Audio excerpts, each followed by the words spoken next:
Thanks so much for putting the paper on the program. This is joined with Paul DeCare at ASU, and we study very long-run cash flow growth expectations. The motivation for the paper is quite simple. We all know that asset valuations crucially depend on long-run expectations. The average firm produces more than 70% of its discounted cash flows in the distant future, so beyond a 5 to 10-year horizon. And reflecting the importance of expectations, there's of course an active and long literature studying investor beliefs, as well as analyst beliefs proxying for investor beliefs. But the literature focuses either on very short-run beliefs, for example, one-year beliefs, or medium-term beliefs. And that's due to sort of data limitations. For medium-term beliefs, people usually work with the LTG variable from IBIS, which LTG stands for long-term growth, but it captures analyst expectations over a 3 to 5 year horizon. So it's actually more medium-term expectations. But as we know, and I said, asset prices depend on expectations over much longer horizons. And so one way to put it is that more data on long-run expectations would be useful. And that's particularly the case because it's not at all clear whether what we know about short-run expectations and their drivers, whether that would translate well or at all to long-run expectations. And as we show in the paper, that is oftentimes actually not the case. So what do? In this paper, we introduce a new data set on professional forecasters, sell-side analysts, terminal growth rate expectations. So in your DCF analysis, your discounted cash flow analysis, that is the G that you forecast the firm to grow at sort of indefinitely in the long run. We're going to study the properties and the drivers of these terminal growth rate expectations. I'm going to refer to them from now on as TGR, terminal growth rates, TGR expectations, in the cross-section, both in the cross-section of firms and in the cross-section of forecasters who form these long-run beliefs about firm growth. Let me give you a little bit more detail on the data. We're going to extract these TGR expectations directly from professional forecasters from the analyst equity reports. Our sample is about 41,000 individual forecasts made for 8,000 firms by 5,200 analysts. One really nice feature about the equity reports is that we have additional information about the forecasting analysts. We have their full names and their employers. So we can match on additional sort of background information about each analyst from their LinkedIn profiles. So for about 2/3 of the sample, we have sort of pretty detailed information on their demographics, so gender, race, ethnicity, their age, education, local experiences, etc. The other thing that is in these equity reports, the analysts don't just have their quantitative forecasts in there, but also qualitative text discussions where they talk about and sort of discuss and justify their quantitative estimates. Many of you will have seen our related paper with Francesca Bastianello yesterday, where in that paper we use large language models to extract every single line of reasoning from these equity reports in the text portions to fully map out analyst mental models. What we do in this paper is sort of a little bit more quote-unquote simple, but also a little bit less expensive. We estimate a more standard LDA topic model from these text portions, and then see how quantitative long-run beliefs are sort of related to the topic attention in analyst reports. Let me tell you what we find. First, we established that the new TGR expectations contain distinct economic information relative to existing expectation series, and specifically LTG. The correlation in the data between TGR, our measure, and the IBIS LTG is only pretty weak, about 0.1, and there's a marked difference in levels. The long-run TGR expectations are an order of magnitude smaller than the more medium-run LTG expectations. Additionally, TGR expectations 1 correlate significantly with long-run realized firm growth, and at very long horizons, they actually dominate the LTG expectations, which, as I said, are more meant to capture medium-term beliefs in the first place. TGR expectations also correlate sort of intuitively with the firm life cycle, like firm age and default risk, and we provide evidence that are not contaminated by expected returns of prices. There's sort of a broader concern when we talk about analyst beliefs that analysts might reverse engineer beliefs from prices. And given the granularity of our data, we can provide new tests that that's not the case, specifically in the context of TGR expectations, of course. Then we go toward underlying drivers of TGR beliefs. We start with a variance decomposition, where we relate TGR beliefs to 3 sets of fundamental fixed effects. Firm fixed effects, the firms that are being forecast, analyst fixed effects, the forecasters, and brokerage house fixed effects, where the analysts work. We can separate analysts and brokerage house fixed effects in the data because we have analysts moving across brokerage houses in the sample. We find that for long-run TGR expectations, forecaster fixed effects account for the largest portion of the explained variation, about 70% in our preferred specification. So in other words, there's persistent individual heterogeneity across forecasters, where some forecasters are consistently more optimistic about long-run firm growth than other forecasters who are more pessimistic. We also show that this is actually unique to long-run expectations. When we repeat this exercise for short-run, one-year expectations, the pattern looks very different, where it's firm fixed effects that sort of explain most of the variation. Given the importance of analysts, we then next look at sort of belief heuristics, sort of more from a behavioral angle. We show that actually that is quite present in the data, specifically that analysts locally extrapolate from their local conditions when making forecasts about distant firms. So we have a global data set. So oftentimes we have, an analyst who, or a US firm covered by an analyst from Canada versus Germany versus China. So we can really sort of exploit that dimension. And that sort of local extrapolation seems to be particularly important when the distance is not just geographic, but also cultural. So for example, the language in the analyst country where they are located and where the firm is located is different. So where it's plausibly more difficult to process or acquire information about firms, that's when what the data says suggests when belief heuristics matter the most. Finally, we go towards sort of the more qualitative text discussions, and we look at differences in the quantitative long-run beliefs between analysts who forecast and form these beliefs for the same firm at the same time, and we see that their quantitative differences are related to qualitative differences in their discussions. Not so much what topics they talk about at all, but among overlapping topics, how much emphasis they put on, subjective emphasis they put on one topic versus another. So for example, we both know, or we both agree that, let's say, GDP growth and sort of geography matters for long-run firm growth, but the extent to which we focus on one versus the other differs, and that sort of is related to our quantitative belief differences. So the paper contributes to a number of literatures, obviously on investor beliefs and the long-run version of that, and sort of the reverse engineering critique of beliefs. We contribute to the literature in macro, finance, and behavioral, sort of more as a heuristics-based forecast, heuristic-based belief formation process. And then that new literature that combines and integrates sort of quantitative beliefs with qualitative information, using, for example, all kinds of qualitative data sets like news sources, or also obviously equity reports like the mental models paper we have as well. So the key contribution of this paper is to provide new facts and drivers of quote-unquote truly long-run cash flow expectations. So let me spend one more minute or so sort of introducing the data in a little bit more detail, and then I'm going to go toward results. So the data, like I said, is 41,000 sort of equity reports spanning the period 2000 to 2023, and we collect that data from Refinitiv Icon. And it comes from analysts at 42 brokerage houses. So those are your standard brokerage houses like Deutsche Bank, JP Morgan, Morgan Stanley, et cetera.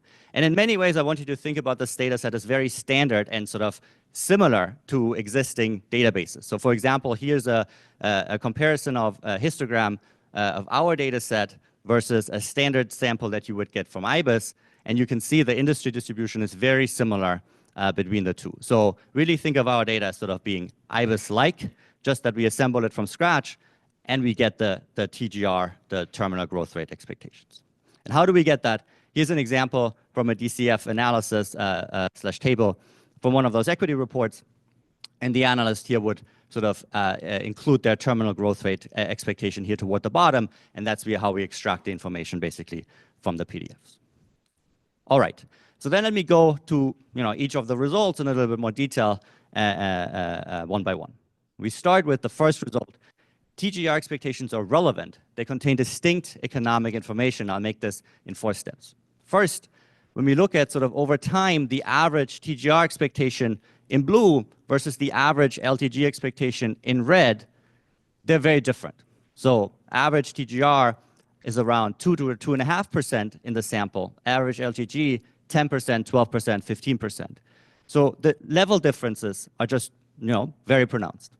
Additionally, at the firm year level, when we plot TGR expectations on the horizontal axis versus LTG expectations on the vertical axis, we see the two expectation series are very dispersed as well.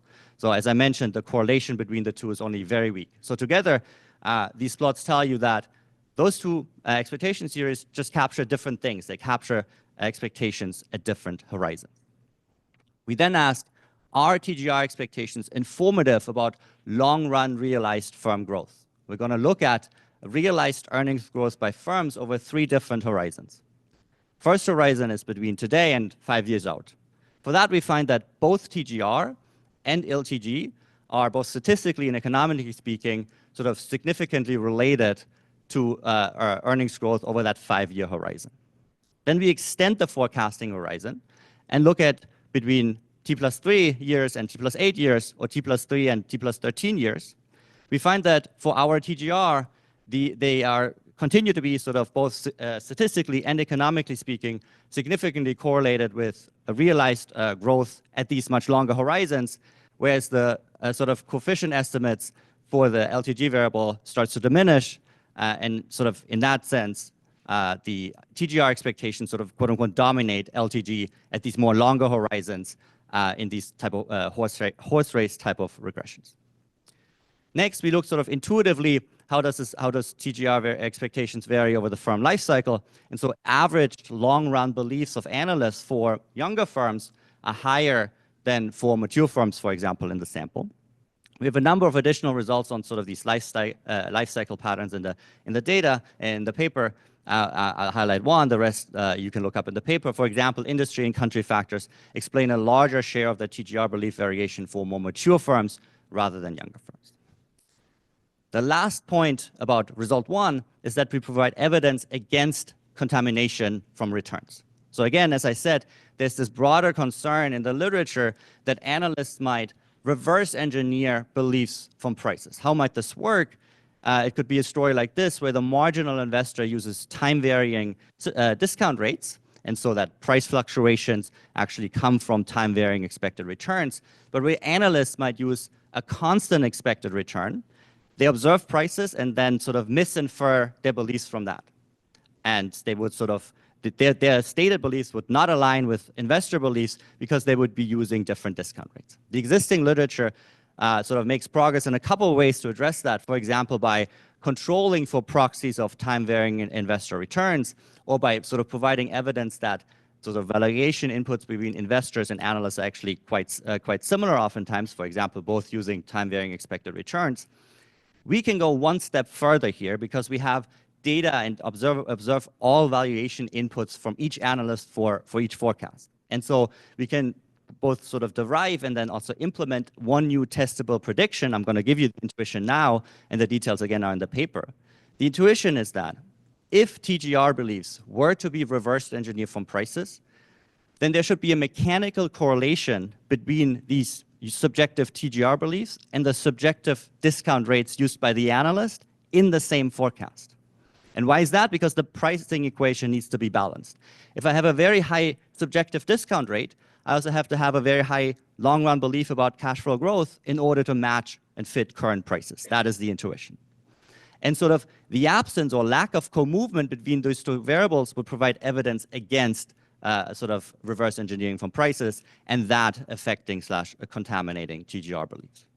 And that is basically what we find. So basically we find no significant correlation once we include sort of firm fixed effects and year fixed effects to sort of absorb common macro-related factors. We find no residual significant correlation between TGR and discount rates, subjective discount rates in the same report, in the same analysis, which provides evidence against such return contamination and reverse engineering of beliefs from prices and that affecting TGR beliefs. So that's result 1. TGR beliefs contain distinct economic information. Then we go toward this variance decomposition, and we estimate an ANOVA analysis where we relate TGR beliefs to 3 sets of fixed effects: brokerage house, analyst, and firm fixed effect. For the long run TGR beliefs, we find that brokerage houses account only for a very small portion, 6 to 14% of the explained variation. So it's not the case that all analysts who, let's say, work at Deutsche Bank or JP Morgan have the same long-run beliefs. It's not a brokerage house effect. Firm fixed effects account for 21 to 32% of the variation. The largest shares accounted for by the analysts themselves, 55 to 74%. So that is as a result, there's this significant individual level heterogeneity. Some analysts are consistently more optimistic than others. And like I said, this is unique to long run expectations. When we repeat this exercise, For 1-year EPS growth forecast, the patterns look very different. Now it's firm fixed effects that account for the largest share of the explained variation, and analyst fixed effects matter much, much less. For the estimated analyst fixed effects for the TGR expectations, using the LinkedIn demographics, we actually also find that forecaster demographics can explain quite a significant share of forecaster fixed effects, 16 to 30%, and especially analyst age and location seems to matter. That 16 to 30% is quite a bit higher than what other people have found sort of in related but obviously slightly different settings. For example, the Giglio et al. Paper with Vanguard investors finds that that number in their data is more like 2 to 7%. And we think one underlying reason is that the analysts in our sample are much more heterogeneous, like, for example, globally located relative to the more homogeneous Vanguard investors in the Giglio et al. Paper. Then we go towards sort of additional analyst level or analyst drivers for beliefs. And we look at belief heuristics specifically that is motivated by the fact that we have, like I said, analysts spread out globally and forecasting many firms in many different countries. And we exploit that for this analysis. Specifically, we first show in column 1 that in the country where the firm is located, if that country has been doing well recently, so for example, has seen high GDP growth, that positively or is positively associated with the TGR belief of the analyst, which makes sense. But on top of that, there's an incremental effect based on where the analyst is located. So when the country where the analyst is located has done well, that also positively affects this analyst's TGR beliefs about the firm in a different country, right? That is important. And it's not sort of a regional cluster of countries type of story where sort of the neighboring country's GDP still affects sort of the firm. This effect is coming predominantly from when the firm and the analysts are actually located far apart. So this suggests more sort of a heuristics-based argument that when it's harder to forecast the firm, it's more difficult to process or acquire information. That's when this local extrapolation seems to matter more. And we can go one step further here and show that there's sort of even more heterogeneity here that speaks to that belief heuristic point. These effects are particularly driven when the analyst and the firm country don't share the same language, they have few trade relations, and they're also culturally very different. So again, it's pointing to this sort of more local extrapolation, belief-based heuristic type of argument.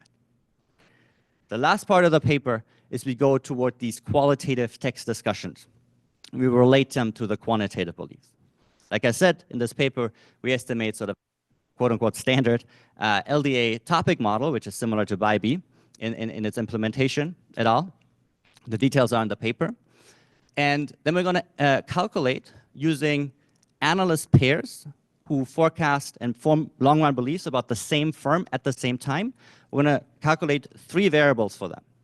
First, the Jaccard similarity score, which tells you the degree of topic overlap at the extensive margin between those analysts. So do we talk about the same topics or different topics? Second, cosine similarity. Among overlapping topics, do we put similar or different weight on topics? So on the intensive margin, how much do we overlap in terms of topic discussions? And then obviously as the outcome variable, TGR disagreement, the normalized absolute difference in their TGR expectations. We find that both on the extensive margin, Jaccard, and intensive margin, cosine, topic similarity reduces or is associated with a reduction in quantitative long-run belief disagreement. That is directionally speaking the case, but obviously the results are both economically and statistically stronger for the intensive margin overlap. So to put this differently, when we diverge in TGR expectation, that seems to be mainly due to putting different and sort of subjective emphasis on overlapping topics rather than talking about different topics altogether. All right, I'm doing well on time, so I have 1 minute to conclude.